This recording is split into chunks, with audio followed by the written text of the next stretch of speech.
You will stop questioning every single decision I make for this family right now, Megan. The money everyone sent for the winter stay is being used the way I need it to be used, and I will not keep explaining the changes to you. I already told your aunt exactly how difficult you are making this for all of us, so do not act surprised when the others start asking what is wrong with you. Your father and I are in complete agreement that if you cannot support what keeps this family together, then you can pack up and leave the cabin tonight. Transfer the rest of what you owe by tomorrow morning or consider yourself uninvited from the rest of the week. This is not a discussion anymore. Hi, my name is Megan Harper, I am 33 years old. Those 5 sentences were the last words my mother spoke to me on the first night we arrived at the rented cabin near Asheville. She pushed her chair back from the long wooden table, walked into the kitchen, and left the rest of us sitting in silence. I had driven up expecting the usual week of early mornings by the fire, shared meals, and the kind of quiet that only the mountains give you in winter.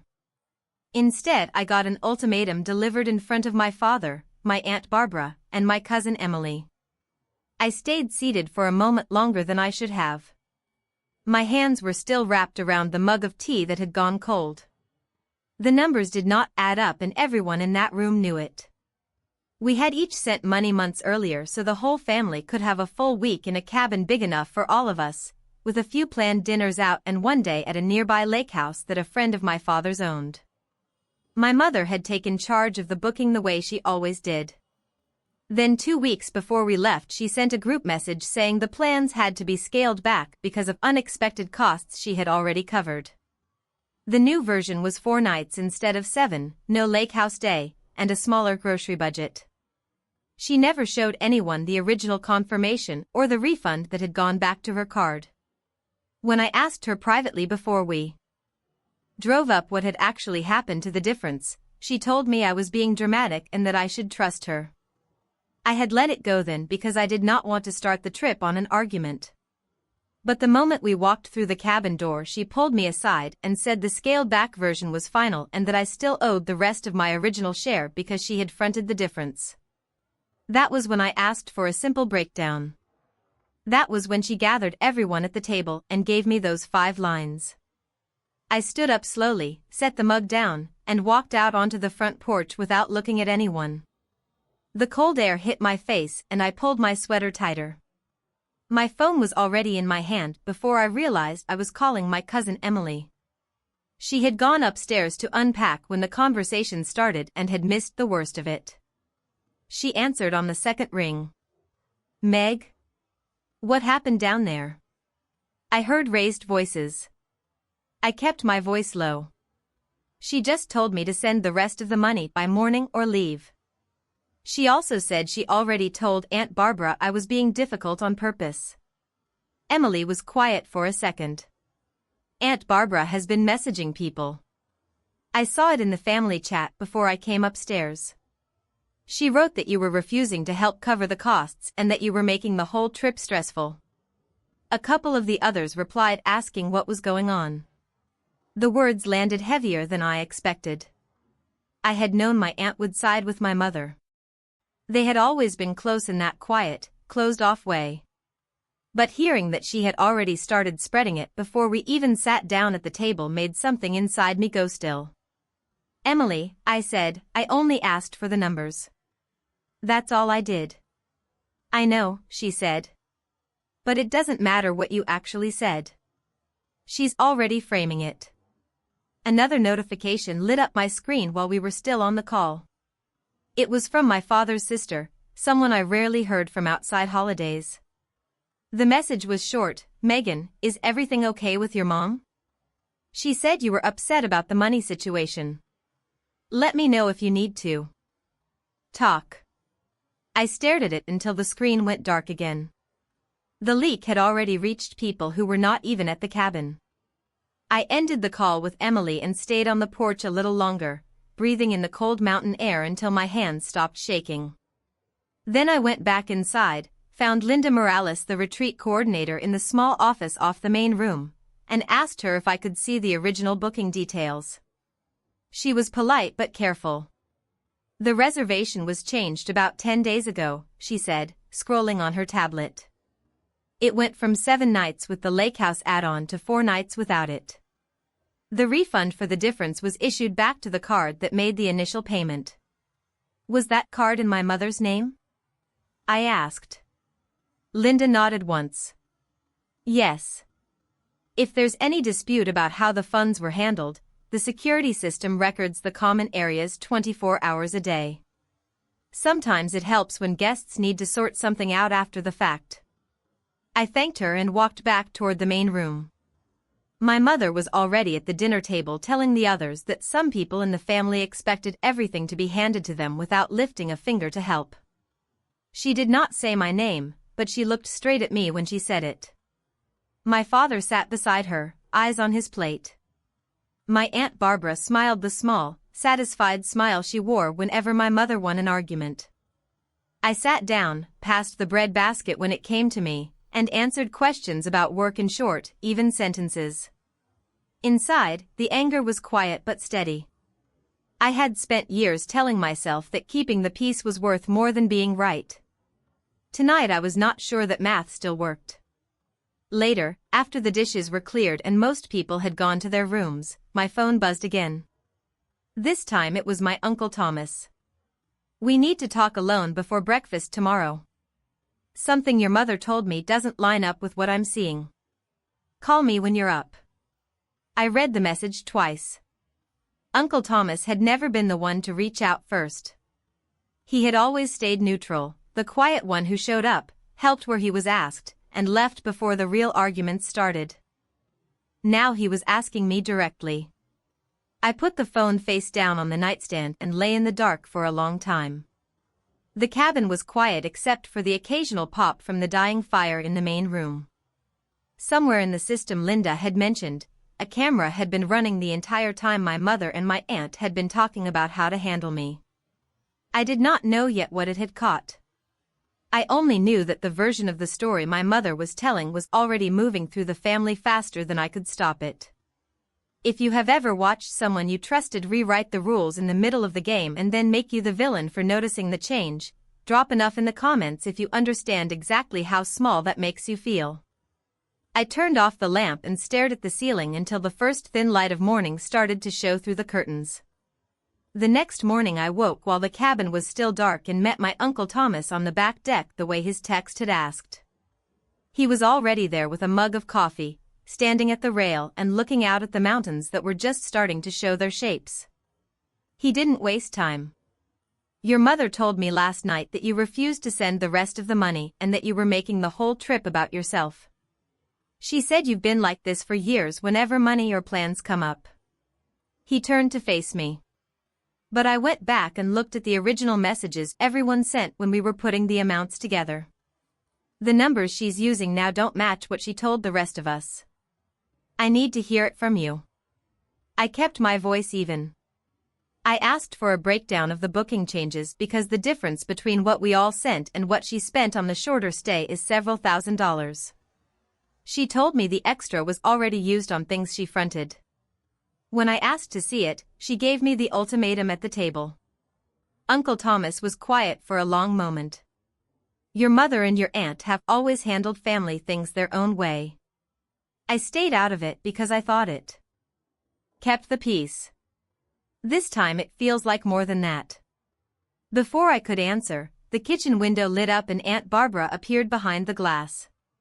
She was watching us. She didn't wave. She just stood there until we both noticed, then turned away like she had only been checking the weather. Breakfast was worse than the night before. My mother sat at the head of the table again and passed the eggs without looking at me. When Emily asked if anyone wanted to hike later, my mother answered for the whole group. Some of us are more interested in fixing the problems that were created before we even got here, she said. Then she looked straight at me. It's hard to enjoy a family stay when one person insists on turning every conversation into an investigation. I set my fork down. I asked one question about where the money went. That's not an investigation. My mother gave a short, cold laugh.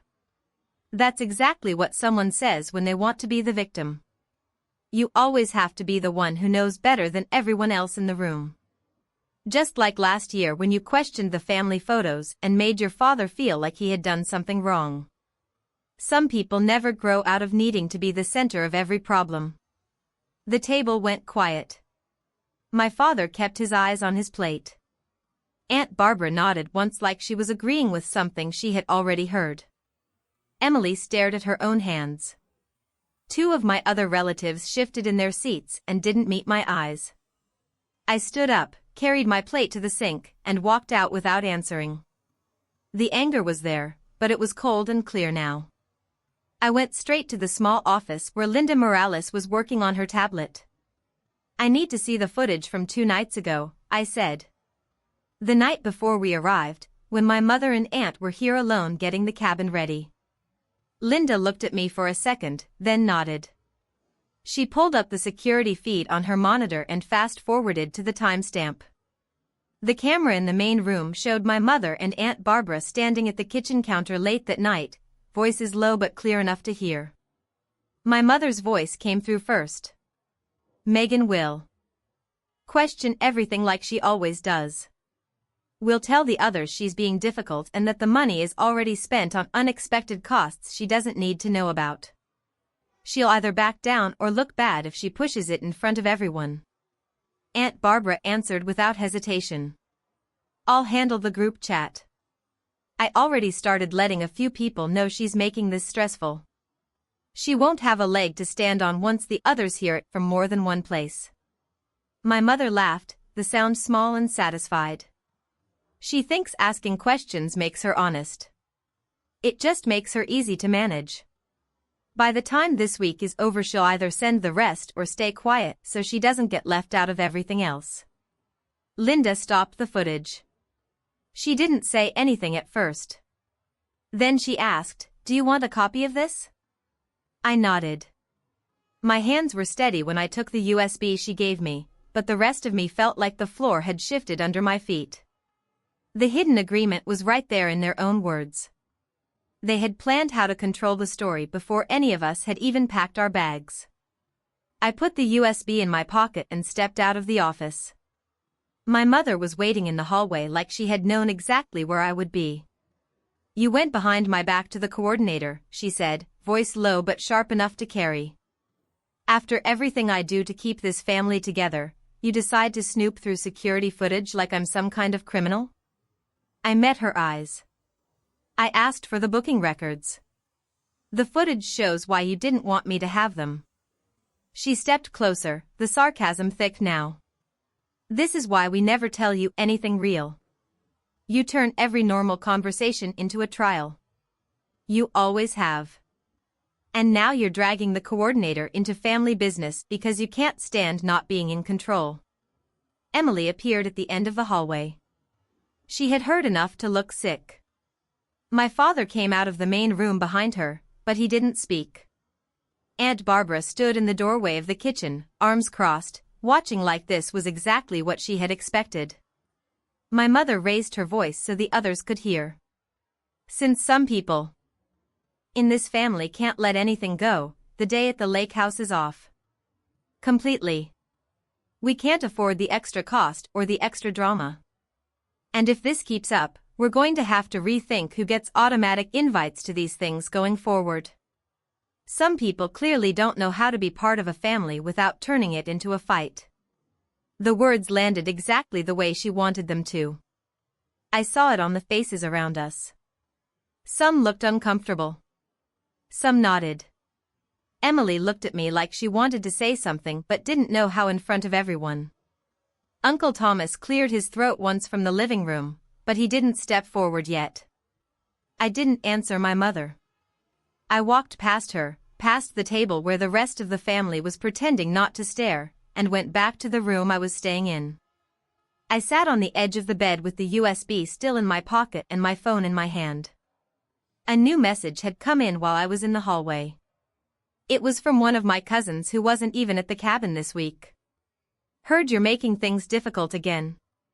Mom said we might not do the big family gathering next winter if this kind of thing keeps happening.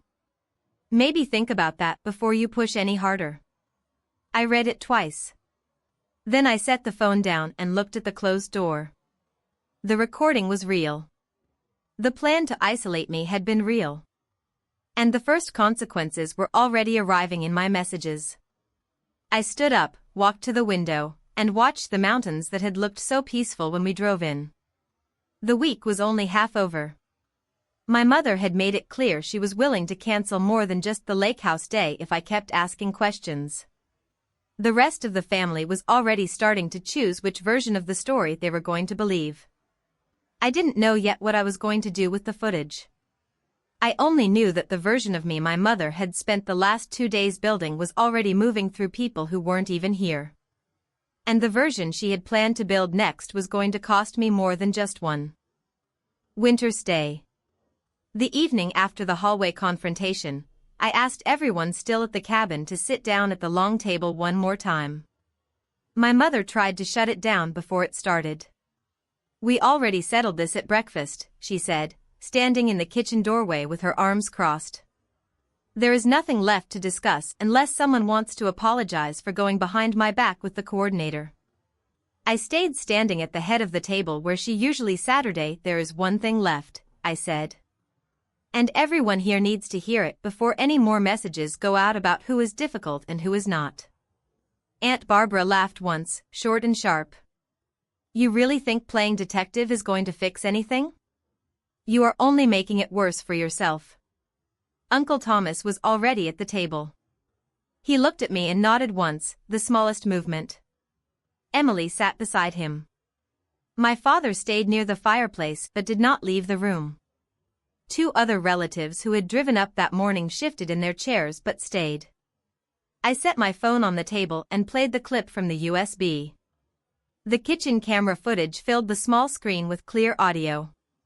My mother's voice came through first, then Aunt Barbara's, exactly as Linda had shown me. When it ended, the room was silent except for the low crack of the fire. My mother's face went still for half a second. Then the sarcasm returned, colder than before. "So you stole security footage like some kind of spy and now you want to play it for the family like it proves something. This is exactly why we never tell you the real details. You turn everything into a weapon against the people who actually keep this family running." I kept my voice calm. "The recording shows you and Aunt Barbara planning how to tell everyone I was being difficult so I would either send more money or stay quiet. It also shows you laughing about how easy it would be to manage me. That is not keeping the family running. That is lying to them." Aunt Barbara stepped forward. "You have always been like this. Always questioning, always needing to be right. Your mother has carried this family for years and the first time she needs a little flexibility. You turn it into a crime scene." Uncle Thomas stood up. The movement was slow but it made everyone look at him. "I heard the recording," he said. His voice was quiet but steady. "Susan, Barbara, you 2 sat in this kitchen and decided how to handle Megan before any of us even got here. You talked about using the money and making her look bad if she asked questions. That is not family. That is control." My mother turned on him. "You are going to take her side after everything I have done? After I handled the bookings and the changes and the unexpected costs so the rest of you could just show up?" "I am taking the side of the truth," Uncle Thomas said. "The recording is right there. You planned this. And now you are threatening to take away future invites because she asked for numbers that did not add up." Emily spoke next, her voice shaking but clear. "Aunt Barbara has been texting people all week saying Megan was refusing to help. I saw the messages. It matches what the recording says." The room split in real time. One of my relatives stood up and said she needed air. Another stayed seated but would not look at my mother. My father finally spoke, low and tired. "Susan, maybe we should have shown everyone the original booking from the start." My mother's voice rose for the first time. "You are all going to let her destroy this week because she cannot stand not being in charge? Fine. The lake house day is already cancelled. And if this is how it is going to be, then maybe some people do not need automatic invites anymore. Maybe we start deciding who actually wants to be part of this family instead of who just wants to question it. She looked straight at me when she said the last part. The words were final. I felt them land exactly where she wanted them to, but they did not knock me off balance the way they would have a week earlier. I picked up my phone and the USB. I am not staying the rest of the week, I said. Not because I am running from the truth, but because I will not sit at a table where the rules are made in secret and then used against anyone who notices. I contributed what I said I would. I asked one question. That should have been enough. I walked to the room I had been using, packed my bag in under 10 minutes, and carried it to the car. Emily followed me to the porch. Uncle Thomas came out behind her. You do not have to leave tonight, Emily said. I do, I answered. If I stay, she will keep turning every conversation into proof that I am the problem. I am done being the problem she gets to manage. Uncle Thomas put a hand on my shoulder. I should have said something sooner. I am saying it now.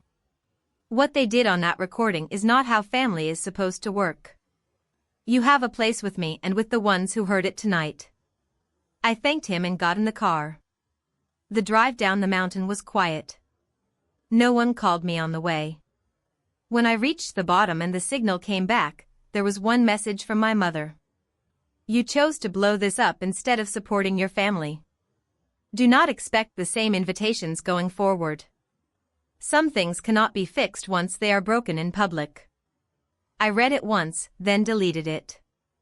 2 days later a group message went out from Aunt Barbara announcing that the winter stay would be smaller next year and that certain ongoing issues meant not everyone would receive the usual automatic invitation.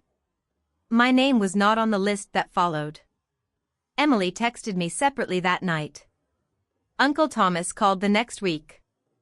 A few others reached out quietly. My mother and Aunt Barbara did not. The silence from them was complete. I spent the rest of that winter in my own apartment, the one I had paid for myself without asking anyone's permission or explaining my budget. The cabin near Asheville stayed empty in my mind except for the nights I let myself remember the recording. The truth had come out exactly the way it always does when people try too hard to hide it. It did not bring the family back together. It showed me which parts of the family had never been mine to begin with. I did not win back the automatic place at every future table. I did not get an apology or an explanation or the lake house day that had been taken away. What I got was the ability to stop pretending that love and control were the same thing. Family is not ownership. My mother tried to own the story, the money, and the invitations. When the recording played, she lost the power to do it without the rest of us seeing exactly what she was doing. I chose myself that night at the table. I chose the truth over the version she had already written for me. The cost was real. The relief was real too. Some mornings I still feel the loss of belonging in my chest, but it no longer feels like failure. It feels like the price I paid to stop being managed. Thank you for listening to my story. If you have ever had to choose between keeping the peace and keeping your own voice when the people closest to you decided the rules no longer applied to them, drop enough in the comments if you understand what it actually costs to stop letting family own your silence. What would you have done when the recording started playing?